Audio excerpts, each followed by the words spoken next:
سب سے پہلے میں ہدایت اللہ خان صاحب سے ہی گفتگو کا آغاز کروں گا۔ علی ظفر صاحب، آپ کے وہ ساتھی بھی رہے، آج وہ اس دنیا میں نہیں رہے، لیکن آپ کو لگتا نہیں ہے کہ جو وہ باتیں فلور آف دی ہاؤس پہ کہتے تھے اپنے علاقے کی صورتحال کے بارے میں، ان کی باتیں سچ ثابت ہو گئی اور وہاں پہ سچویشن کو بہتر کرنے کے لیے کچھ نہ کچھ تو کرنے کی ضرورت ہے؟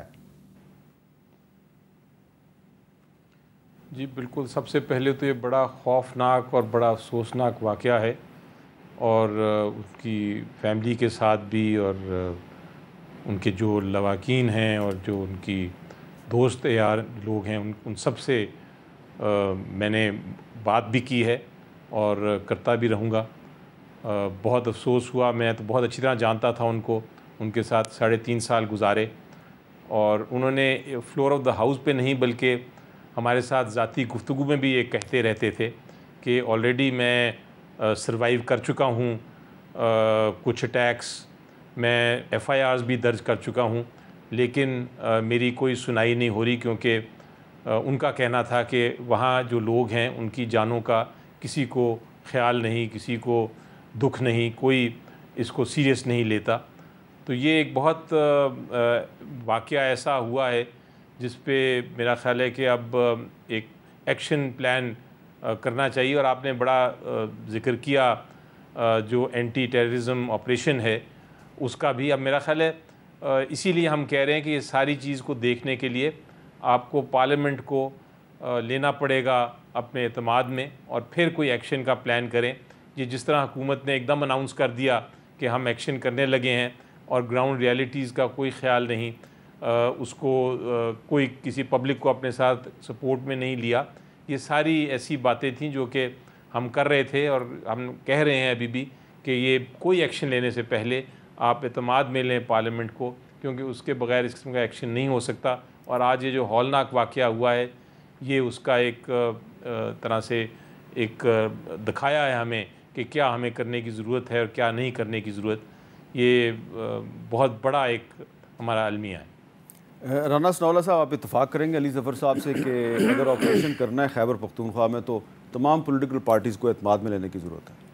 جی بالکل، اس میں کوئی دوسری رائے نہیں ہو سکتی کہ پارلیمنٹ کو اس جو استحکام کا جو آپریشن کا فیصلہ کیا گیا ہے، پارلیمنٹ کو اس میں اعتماد میں جو ہے وہ لینا چاہیے، نہیں بلکہ لیا جائے گا۔ گورنمنٹ نے جس دن یہ فیصلہ کیا، دیکھیں گورنمنٹ پہلے کوئی فیصلہ کرے گی اور اس کے بعد ہی پھر پارلیمنٹ میں اس کے اوپر جو ہے وہ رائے لے گی۔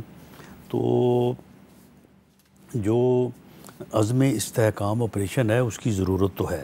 یہ آج کا جو واقعہ ہے انتہائی افسوسناک ہے، انتہائی خوفناک ہے، اور اللہ تعالیٰ ہدایت اللہ خان کو بریک رحمت کرے، ان کی فیملی کو جو ہے وہ صبر جمیل عطا فرمائے۔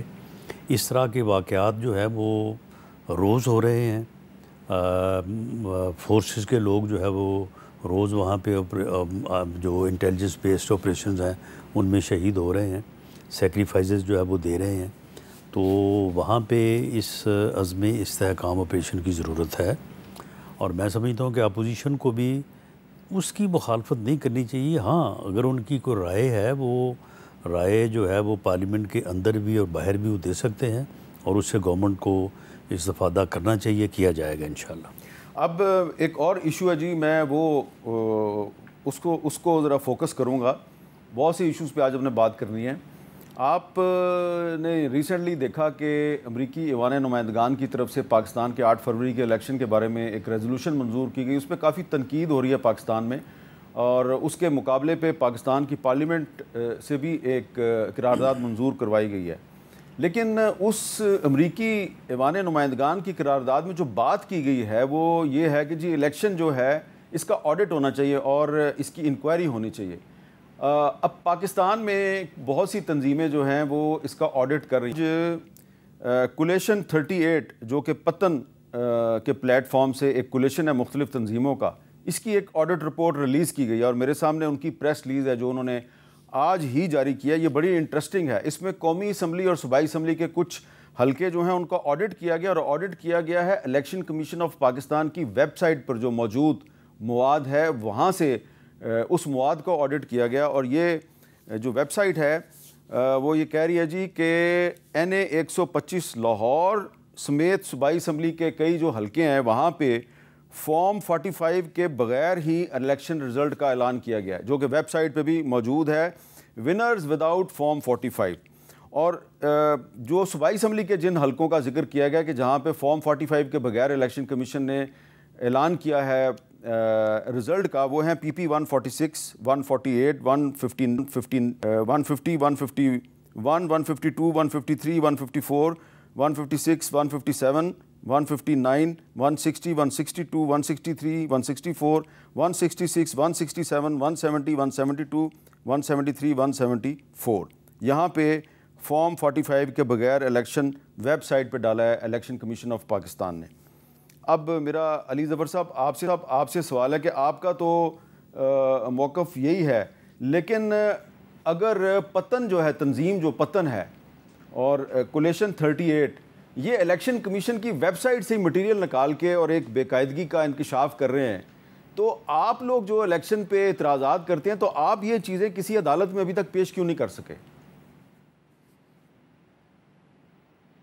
یہ دیکھیں، ایشو یہ ہے کہ ہم تو عدالت میں پیش کرنا چاہتے ہیں، بلکہ ہم نے تو پہلے ہائی کورٹ کو رجوع کیا کہ آپ اس کو ڈائریکٹلی اپنی آئینی جو آپ کا اختیار ہے آرٹیکل 199 کا، اس کے تحت اس کا فیصلہ کر لیں. لیکن عدالت نے کہا کہ یہ چونکہ الیکشن ٹریبونلز کا معاملہ ہے وہ سنیں گے. پہلے انہوں نے ہمیں الیکشن کمیشن کو بھیج دیا، بہت سارے لوگ الیکشن کمیشنز گئے، میں بھی وکیل ہوں ان کیسوں میں، جہاں ہم الیکشن کمیشن کو ہم نے کہا کہ اتنا کلیئرٹی ہے فارم 45 اور اس میں جو ایشوز ہیں صاحب نظر آ رہے ہیں کہ کون جیتا کون ہارا، تو آپ فیصلہ کر دیں. الیکشن کمیشن نے کہا نہیں، ہم فیصلہ نہیں کریں گے، آپ الیکشن ٹریبونل میں جائیں. اس کے بعد ہم سپریم کورٹ بھی گئے، سپریم کورٹ نے بھی وہ پٹیشن ایک پینڈنگ ہے، اس پہ کوئی فی الحال سماعت نہیں ہوئی، لیکن کچھ پٹیشنیں جو لگیں انڈیویجول وہ سپریم کورٹ نے واپس بھیج دیں کہ آپ الیکشن ٹریبونل کے پاس جائیں. جب الیکشن ٹریبونل کے پاس گئے ہم تو وہاں جج صاحبان کا کہا گیا، ہائی کورٹ کے چیف جسٹسز نے، کہ یہ والے جج صاحب سنیں گے. الیکشن کمیشن نے ان جج صاحبان کے اوپر اعتراض کر دیا. وہ اعتراض کا فیصلہ جب ہوا اس کو چیلنج کیا گیا الیکشن کمیشن کے فیصلے کو. ہائی کورٹ نے کہا کہ نہیں، ہم خود ٹریبونل کا فیصلہ کریں گے. وہ آرڈیننس لے آئی حکومت کہ نہیں، ہم ریٹائرڈ ججز لگائیں گے. وہ آرڈیننس کو چیلنج کیا گیا، اس کو بھی آرڈیننس کو بھی سسپینڈ کر دیا گیا ہائی کورٹ نے. اب وہ ایکٹ لے آئے ہیں، ایک نیشنل اسمبلی نے ایکٹ پاس کر دیا ہے کہ ریٹائرڈ ججز ہم لگائیں گے، اور جو الیکشن کمیشن آف پاکستان لگائے گا ٹریبونل کے طور پہ. وہ کل سینٹ میں بھی پیش ہو رہا ہے یہ قانون، اور لگتا یہی ہے کہ اس کو بلڈوز کیا جائے گا، اس پہ کوئی ڈیبیٹ نہیں ہوگی اور وہ اس کو بلڈوز کر کے قانون سازی کر دی جائے گی. تو یہ مشکلات کا سامنا ہم کر رہے ہیں. حکومت بھاگ رہی ہے، آڈٹس تو ہو رہے ہیں، وہ تو انڈیویجول ہو رہے ہیں یا انسٹیٹیوشنز کر رہی ہیں، لیکن جو فیصلہ کرنا ہے الٹیمیٹلی وہ عدالتوں نے کرنا ہے. اور میں نے آپ کو عدالتوں کی ایک سٹوری سنا دی، ایک سمری فارم میں سنا دی کہ کس طرح ہمارے ساتھ ہو رہا ہے. اچھا، یہ تو عدالتوں کی بات ہے اور یہی حقائق ہیں. رانا صاحب، میرا سوال یہ ہے کہ الیکشن کمیشن آف پاکستان جو ہے اس نے یہ جو پتن کی پریس ریلیز ہے، اس میں جو انہوں نے فیکٹس لکھے ہیں آڈٹ کے، کہ ECP نے NA 125 اور باقی جو صوبائی اسمبلی کے حلقے ہیں یہاں پہ فارم 45 کی بجائے فارم 46 لوڈ کیا ہوا ہے اپنی ویب سائٹ پہ. یہ جو الیکشن کمیشن آف پاکستان، اب الیکشن کو بھی 3-4 مہینے ہو گئے ہیں، تو الیکشن کمیشن آف پاکستان کی نااہلی، انکمپیٹنس ہے، اس سے پاکستان کے لیے مسائل نہیں پیدا ہو رہے عالمی سطح پہ؟ دیکھیں، اس سے پاکستان کے لیے مسائل جو ہے وہ پیدا اگر ہو رہے ہیں یا ان کو پیدا کیا جا رہا ہے، اور دنیا کو یہ بتانے کے لیے جتنا زور لگایا جا رہا ہے، اگر اس سے کم جو ہے وہ یہاں پہ ملک کا جو نظام ہے اس کو صحیح کرنے پہ لگایا جائے، بیٹھ کے بات کی جائے. آخر یہی پارلیمنٹ ہے، یہی سیاسی جماعتیں ہیں، یہی پولیٹیشنز ہیں، انہوں نے نظام کو بہتر کرنا اگر نظام میں کوئی خرابی ہے. تو معاملہ یہ ہے کہ ٹھیک ہے، علی ظفر صاحب نے یہ اپنی پچھلے 4 ماہ کی ساری رودات جو ہے وہ سنائی ہے. اب اگر میں رودات سنانے لگوں تو وہ 3.5 پونے 4 سال پہ مبنی ہے. ہم بھی 3.5 پونے 4 سال اسی طرح سے بھاگتے رہے ہیں عدالتوں میں. ہم بھی یہ کہہ رہے تھے کہ جی RTS بٹھا دیا گیا اور بغیر جو ہے وہ یعنی اتھینٹسٹی کے رزلٹس اناؤنس کر دیے گئے, ہماری سیٹیں ہم سے چھین لی گئی. اور اس وقت جو حکومت تھی وہ یہ کہہ رہے تھے کہ جی دیکھیں ٹریبیونلز بنے ہوئے جائیں, جا کے ٹریبیونلز میں اپنا جو ہے وہ مقدمہ پیش کریں. اور اگر ہم نے پارلیمنٹ میں بات کی تو انہوں نے کہا کہ جی دیکھیں پہلے جوڈیشل کمیشن بنا تھا, اس سے بھی کچھ حاصل نہیں ہوا, آئیں بیٹھیں پارلیمانی کمیشن بناتے ہیں, پارلیمانی کمیشن میں بیٹھ کے یہ پورا الیکشن کا جو سسٹم ہے اس کو صحیح کر لیں. ہم نے کہا چلیں ٹھیک ہے جی, بیٹھنے کو تیار ہیں. جب وہ پارلیمانی کمیشن بنا, اس کی ایک میٹنگ ہوئی, اس کے بعد 3.25 سال جو ہے وہ دوسری میٹنگ نہیں ہوئی.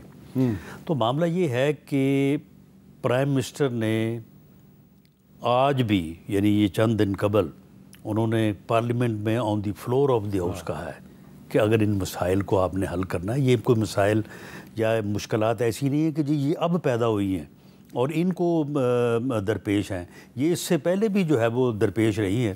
بیٹھیں, بیٹھ کے بات کریں اور ان چیزوں کا حل نکالیں.